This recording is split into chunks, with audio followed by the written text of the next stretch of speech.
দ্বিতীয় বিশ্বযুদ্ধ তখন প্রায় শেষের পথে। জাতিসংঘ বিজয় ঘোষণা করেছে, আর পরাজয়ের ভয়ে নৎসি বাহিনীর সব বেস ক্যাম্পে শুরু হয়েছে তড়িঘড়ি করে গুছিয়ে পালানোর প্রস্তুতি। চারিদিকে বিশৃঙ্খলা, আতঙ্ক আর ধ্বংসের ছাপ। আর এই অস্থির সময়েই আমাদের চোখে পড়ে একটা বিশেষ ক্যাম্প, কারণ সেখানে লুকিয়ে রাখা আছে এক অমূল্য বস্তু, যার মূল্য কোনো সম্পদ দিয়ে মাপা যায় না। আর সেই রহস্যময় ও অমূল্য বস্তুটার সন্ধানে রয়েছে আমাদের নায়ক ইন্ডিয়ানা জোস। তিনি এমন একজন মানুষ যার পরিচয়ের জন্য আলাদা করে কোনো প্রশংসার প্রয়োজন নেই। সাহস, বুদ্ধি আর অদম্য ইচ্ছাশক্তি যার মূল শক্তি। তিনি কোনো খ্যাতি বা সম্মানের পেছনে ছুটছেন না, তিনি খুঁজেছেন সেই বস্তুটাকে যা ইতিহাসের গতিপথ চিরতরে বদলে দিতে পারে। সে মরিয়া হয়ে সবকিছু নতুন করে গড়ে তোলার চেষ্টা করছে, কিন্তু আজ একটা সামান্য ভুলের কারণেই তাকে ঠেলে দেয় তার শত্রুদের নির্দয় কবলে। সে এখানে এসেছিল যিশুর শেষ ক্রুশ বিদ্ধীকরণের সময় তার হাতে যেটা বিদ্ধ করা হয়েছিল সেটা চুরি করতে। পবিত্র খণ্ডের গায়ে আজও সেই চিহ্নগুলি স্পষ্টভাবে দৃশ্যমান। কিন্তু দুর্ভাগ্যবশত ইন্ডিয়ানা এবার সেটা অর্জন করতে পারবে না, কারণ তাকে মৃত্যুদণ্ড দেওয়া হয়েছে। এদিকে তার আর এক বন্ধুকেও বন্দি করা হয় এবং তাকে ট্রেনের একটা বগিতে শক্ত করে বেঁধে রাখা হয়। পরিস্থিতি দ্রুত ভয়াবহ রূপ নিচ্ছে, আর ট্রেন সামনে এগিয়ে চলেছে এক অজানা পরিণতির দিকে। ট্রেনটা তখন ইতিমধ্যেই স্টেশন ছেড়ে এগিয়ে গেছে। ধীরে ধীরে তার গতি বাড়তে থাকে, আর লোহার চাকার ঘর্ষণে চারপাশ কেঁপে ওঠে। আর ঠিক সেই মুহূর্তে ইন্ডিয়ানা কোনো রকমে নিজেকে মুক্ত করে নেয়। এক মুহূর্ত দেরি না করে কাছে থাকা একজন পুলিশের মোটর বাইক নিয়ে ট্রেনের পেছনে ধাওয়া শুরু করে। প্রাণপণে চেষ্টা করে অসংখ্য বাধা পেরিয়ে শেষ পর্যন্ত সে চলন্ত ট্রেনটাকে ধরেও ফেলে। এদিকে ঘটনাস্থলে এসে পৌঁছায় ডক্টর উলার। তিনি জেনারেলকে জানিয়ে দেন এক ভয়ঙ্কর সত্য, আর সেটা হলো যে পবিত্র ক্র্যাবটার সন্ধানে তারা এতদিন ধরে ছুটছে সেটা আসলে নকল। আসল ক্র্যাবটা বহু আগেই যিশুর অনুসারীরা সেই সময়ই ধ্বংস করে দিয়েছিল। আর এই সত্য কিন্তু ইন্ডিয়ানার অজানা ছিল না।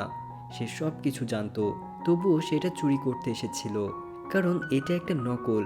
আর এই গোপন তথ্যটা শুধু তারই জানা ছিল। যদি সে সত্যিই একজন ধার্মিক মানুষ হতো, তবে হয়তো সে কখনোই এই পথে পা বাড়াতো না। কিন্তু তার সামনে তখন আরও একটা বড় উদ্দেশ্য অপেক্ষা করছিল। যদি এটা মিস্টার নামেই বিক্রি করা হতো, তবে লক্ষ লক্ষ ক্রেতা সারিবদ্ধ হয়ে দাঁড়াতো, এটাই আসল সত্য। কিন্তু এখন জেনারেল সেই সত্য জেনে গেছেন। তিনি এটা নিয়ে খুবই চিন্তিত, কারণ এই জালটা তিনি আর হিটলারের সামনে উপস্থাপন করতে পারবেন না। আর ঠিক তখনই ডক্টর উলার এগিয়ে এসে তাকে জানান যে তার কাছে এর চেয়েও মূল্যবান একটা বস্তু রয়েছে, আর সেটা হলো নিয়তির ডায়াল। আর এটা প্রথম তৈরি করেছিলেন আর্কোডেমোনিয়াস। এই ডায়ালের সাহায্যে সময়, তাপমাত্রা, গভীরতা সবকিছুই জানা সম্ভব। আর সেই যুগে এমন এক বিস্ময়কর যন্ত্র ছিল, সেটা কেউ কল্পনাও করতে পারে না, কারণ এটা সত্যিই দুর্লভ। কিন্তু দুঃখের বিষয় এই যে এখন এই ডায়ালের মাত্র অর্ধেকই অবশিষ্ট আছে। আর প্রশ্ন এখন একটা থেকেই যায়, বাকি অর্ধেকটা তাহলে কোথায়? কেউই জানে না আসল সত্যটা কি।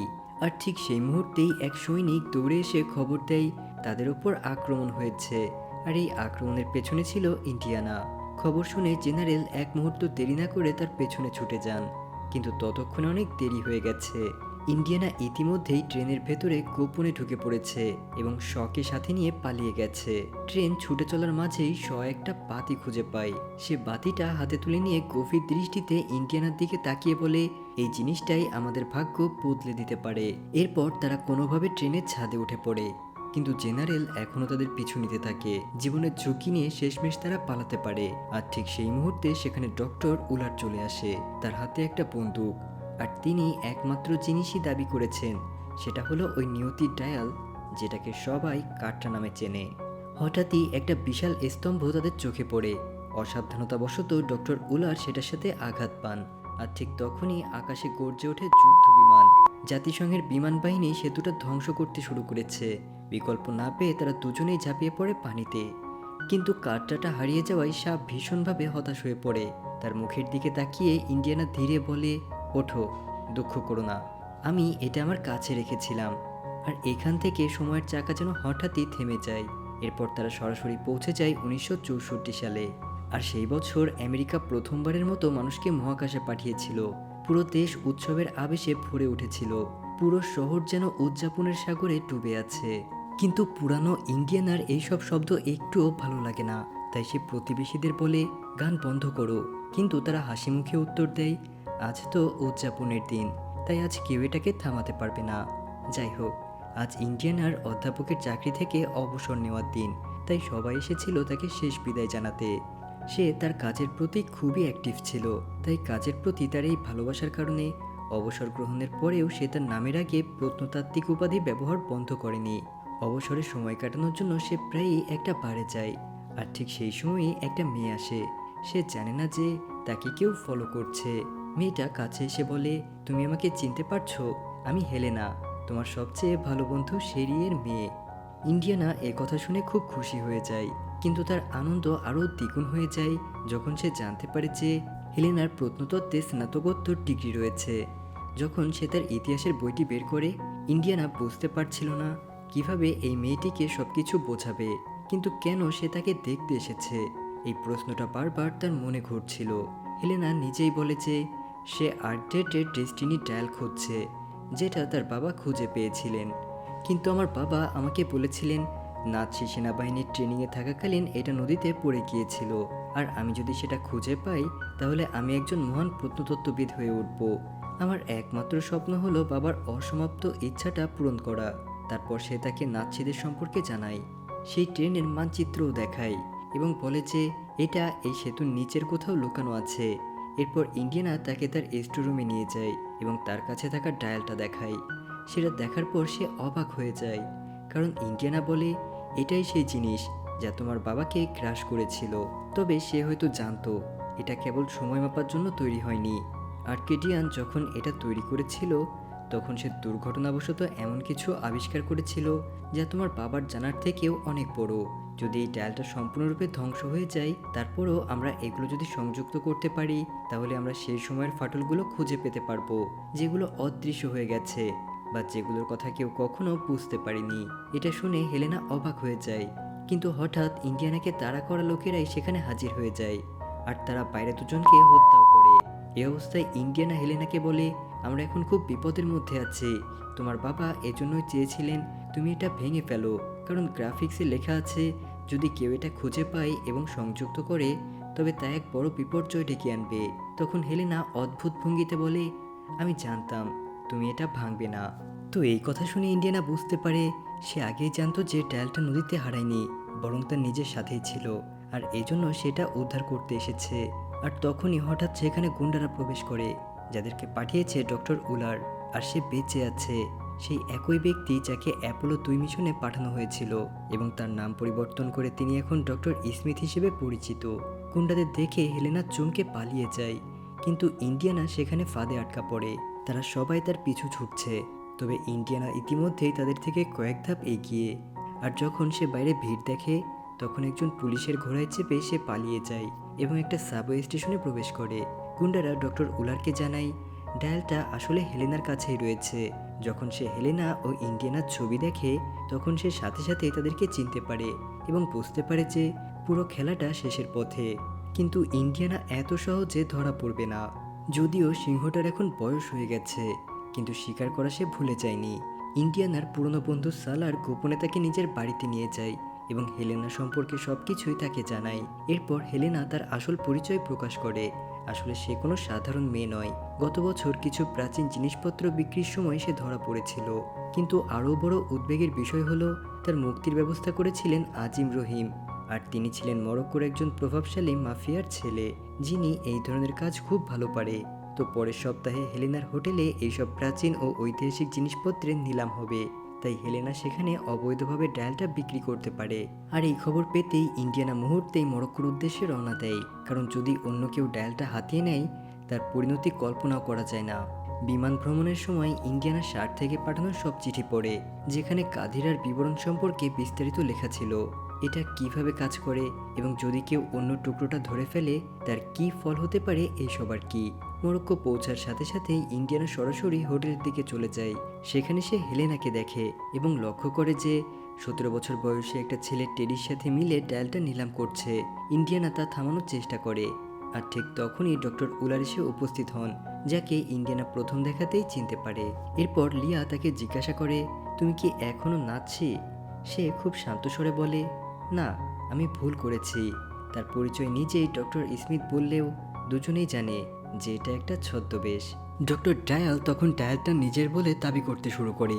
ইন্ডিয়ানা তখন বুঝতে পেরেছিল যে এটাই সঠিক সুযোগ। সে দ্রুত ডায়ালটাকে ভাঙচুর করতে শুরু করে আর সেটাকে তার আসল স্থানের বাইরে ঠেলে দেয়। কিন্তু দুর্ভাগ্যবশত ডায়ালটা পড়ে যায় ডক্টর উলারের হাতে আর সে ওটা নিয়ে পালাতে শুরু করে আর দুজন তখন তাকে ধাওয়া করতে থাকে। কিন্তু ঠিক তখনই মরক্কোর পুলিশ ঘটনাস্থলে পৌঁছায়, কিন্তু হঠাৎ সবাই পিছু হটে যায় কারণ মাফিয়ার ছেলে রহিম সেখানে এসে উপস্থিত হয়েছে। হেলেনা পুলিশের হাত থেকে মুক্তি পাওয়ার জন্য রহিমকে দেখে তার প্রেমে পড়ে গেছে এমন একটা ভান করে, কিন্তু রহিম হেলেনাকে দেখে আসলেই তার প্রেমে পড়ে যায়। কিন্তু তখনই রহিম জানতে পারে হেলেনা তার বাগদানের আংটি বিক্রি করে, আর এটা জানতে পেরে সে খুবই রেগে যায় এবং হেলেনার লোকদের ওপর আক্রমণ করে। আর ঠিক সেই সময়ে টেরি উপস্থিত হয়ে তাদেরকে একটা অটোরিকশায় তুলে নিয়ে পালিয়ে যায়। ইন্ডিয়ানা তখন লক্ষ্য করে যে ডক্টর উলারের গাড়িটা এগিয়ে কাছের দিকে আসছে, আর এটা দেখে সে দ্রুত স্টিয়ারিং হুইল নিয়ন্ত্রণে নিয়ে পরিস্থিতি সামলাতে থাকে। এরপর তারা সরাসরি এথেন্স নামের শহরে চলে যায়, যেখানে তারা রোনাল্ডো নামের একজনের সাথে দেখা করে এবং তার নৌকায় চেপে সমুদ্রের ওপারে ডুবে যাওয়া জাহাজের কাছে পৌঁছে যায়। আর এটা সেই জাহাজ যেখানে ডায়ালটা ছিল। হেলেনা ইন্ডিয়ানাকে বলে জাহাজ ডুবে যাওয়ার সময় ডায়ালটা দুই টুকরো হয়ে গিয়েছিল, এক টুকরো পানির ওপর ভেসেছিল আর অন্যটা গভীর পানির নিচে, যেখানে কয়েকজন সৈন্য ডায়ালটা নিয়ে যাওয়ার জন্য অপেক্ষা করছিল। তারপর গভীর রাতে হেলেনা ইন্ডিয়ানাকে জিজ্ঞাসা করে যদি তোমার সময়ের মধ্যে ফিরে যাওয়ার সুযোগ থাকতো তাহলে তুমি কোন সময়ে যেতে। ইন্ডিয়ানা বিন্দুমাত্র দ্বিধা না করে উত্তর দিয়ে দেয় যে সে ভিয়েতনাম যুদ্ধের সময় ফিরে যেতে চায়, কারণ সেই সময় তার ছেলে যুদ্ধে মারা গিয়েছিল, তাই আমি ওই সময় ফিরে গিয়ে তাকে যুদ্ধে যেতে বাধা দিতাম যাতে সে বেঁচে থাকে, আর এতে আমার এবং আমার স্ত্রীর সম্পর্কটা বজায় থাকে যা এখন খারাপ হয়ে গেছে। এখন এই একাকিত্ব আমাকে ভেতর থেকে ফাঁকা করে দিচ্ছে। এই কথা বলে সে ঘুমাতে যায়। পরদিন সকালে তারা সমুদ্রের ৩০০ ফুট গভীরে ডুবে যাওয়া জাহাজে যাওয়ার জন্য তৈরি হয়ে যায়। সেখানে পৌঁছানোটা অত সহজ ছিল না। রোনালদো তার এক সঙ্গীকে উপরে ডেকে টেরির যত্ন নিতে বলে। এরপর তারা যখন সেখানে যায় তখন জাহাজের ধ্বংসাবশেষ দেখতে পায়। তারা আরও গভীরে যেতে যেতে রোনালদো তাদের ইঙ্গিত দেয় যে তাদের কাছে ৩ মিনিট বাকি আছে, কারণ তারা এত গভীরে ছিল যে অক্সিজেন দ্রুত ফুরিয়ে যাচ্ছিল। হেলেনা পরিস্থিতি বুঝতে পেরে নিচের দিকে গিয়ে কিছুক্ষণ লড়াই করার পর একটা সৈনিকের কঙ্কাল খুঁজে পায়, যেটা একটা কস্কেট ধরেছিল। ইন্ডিয়ানা তখন বুঝতে পারে এটাই সেই নৌকা যার জন্য সে এত মাইল ভ্রমণ করেছে। কিন্তু সমস্যা হলো তাদের নৌকার উপরে আরেকটা নৌকা এসেছে, আর সেটাতে করে ডক্টর উলার এবং তার লোকেরা এখানেও এসেছে। এরপর তাদের সবাইকে বন্দি করে নিয়ে যায়। তারা বাক্সটা এবং তার ভেতরের সমস্ত জিনিসপত্র নিয়ে নেয়। বাক্সটা খোলার পর দেখা যায় ভেতরে একটা সিল রয়েছে, যার উপর এমন এক ভাষায় লেখা যা শুধু ইন্ডিয়ানাই পড়তে পারে, কিন্তু ইন্ডিয়ানা স্পষ্টভাবে তা পড়তে অস্বীকার করে। এতে ডাক্তার রেগে রোনালদোকে গুলি করে দেয়। আর ঠিক সেই সময়ে হেলেনা সামনে এগিয়ে এসে বলে তার বাবা তাকে সেই ভাষা শিখিয়েছিলেন। সে জানায় সে সিলের লেখা পড়তে পারে, তবে এর বিনিময়ে তার দাবি 30 মিলিয়ন টাকা। ডাক্তার উলার এতে রাজি হয়ে যায়, কিন্তু টাকার বদলে তাকে একটা অমূল্য হীরা উপহার দেয়। হেলেনা তখন সিলের লেখা পড়তে শুরু করে তুমি এবং আরও যারা এই বস্তুটা খুঁজছো তা রয়েছে আর্চডিকনের সমাধিতে। এই কথা শুনে ডাক্তার অবাক হয়ে বলে আজ পর্যন্ত কেউই কখনো সেই সমাধির খোঁজ পায়নি। কিন্তু হেলেনা পড়তে পড়তে বুঝতে পারে লেখাটাতে আসলে আলেকজান্ডারের বইয়ের উল্লেখ রয়েছে। আরও গভীরভাবে বিশ্লেষণ করে সে আবিষ্কার করে আর্চডিকনের সমাধির সঠিক অবস্থান সেটা মিশরে অবস্থিত, আর সেটা ক্যালিয়ান দেবীর মূর্তি নিচে থাকা একটা প্রাচীন ধ্বংসাবশেষের ভেতর। এরপর হেলেনা বুদ্ধি খাটিয়ে একটা সিগারেট ব্যবহার করে বোমাটির বিস্ফোরণ ঘটায়, আর সেই বিশৃঙ্খলার সুযোগ নিয়ে সবাই দ্রুত নিজেদের নৌকায় উঠে পালিয়ে যায়। এখন তাদের পরবর্তী গন্তব্য মিশর। ইতিমধ্যে ইন্ডিয়ানা গ্রাফিকের স্ক্রোলটা পুড়িয়ে দেয়, যেখান থেকে আসল গ্রাফিকটা বেরিয়ে আসে, অর্থাৎ সম্পূর্ণ সোনার তৈরি একটা মানচিত্র। তারা সেখানে পৌঁছানোর আগে ডাক্তার উলার এবং অন্যরা টেরিকে অপহরণ করে।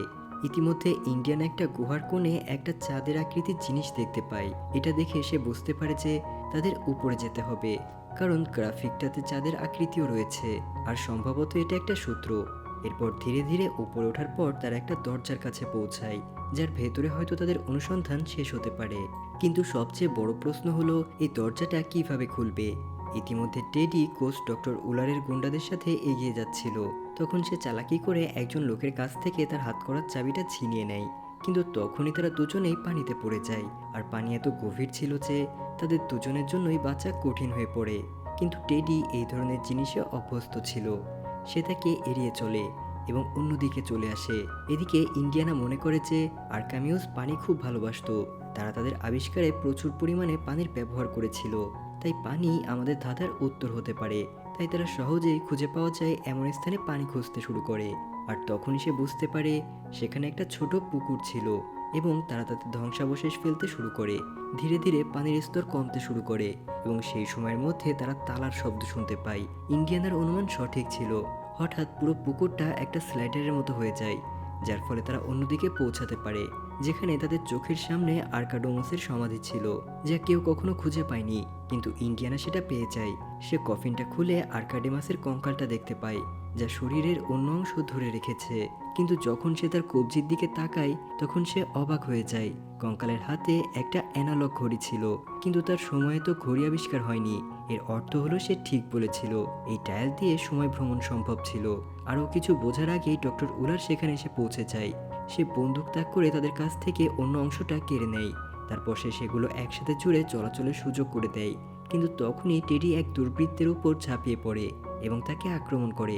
তখন ইন্ডিয়ানাকেও গুলি করা হয়। তারপর সে তাদের চলে যেতে বলে। ইতিমধ্যে ডক্টর উলেন ইন্ডিয়ানাকে নিয়ে বিমানে ওঠেন আর একটা জায়গা নির্ধারণ করে পাইলটকে নির্দেশনা দেন। তিনি বলেন যে এই স্থানের সময়ের মধ্যে একটা ফাটল দেখা যাবে, যেখানে সবকিছুই বদলে যাবে।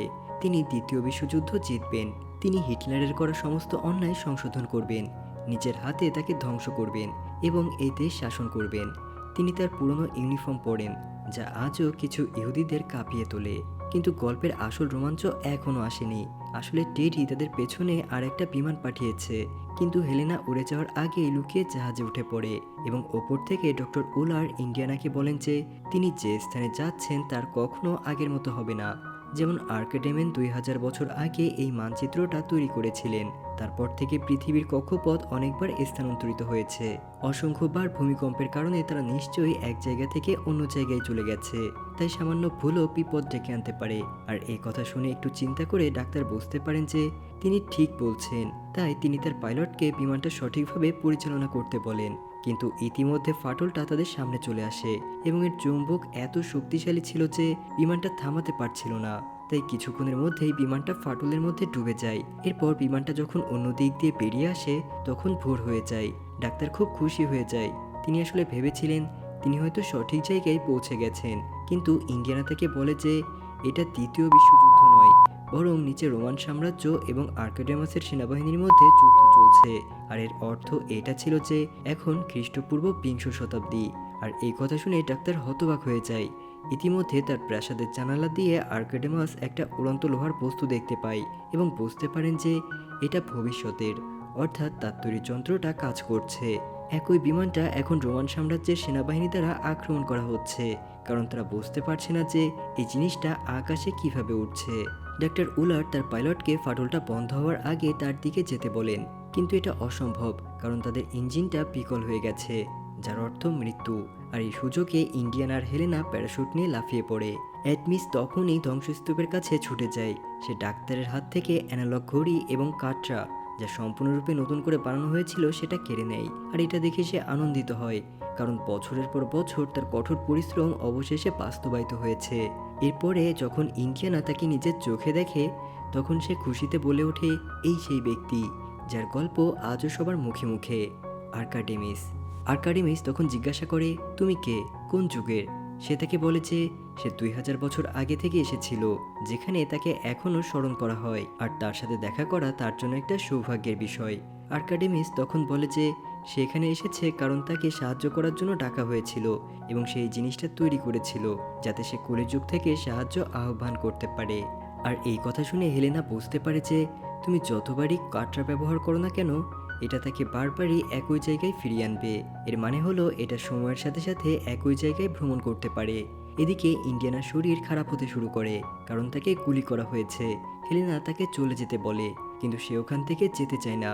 ইন্ডিয়ানা বলে যে সে তার পুরো জীবন এই মুহূর্তটার জন্য প্রস্তুতি নিতে নিতেই কেটে গেছে, তাই সে কোনোভাবেই এখান থেকে যাবে না।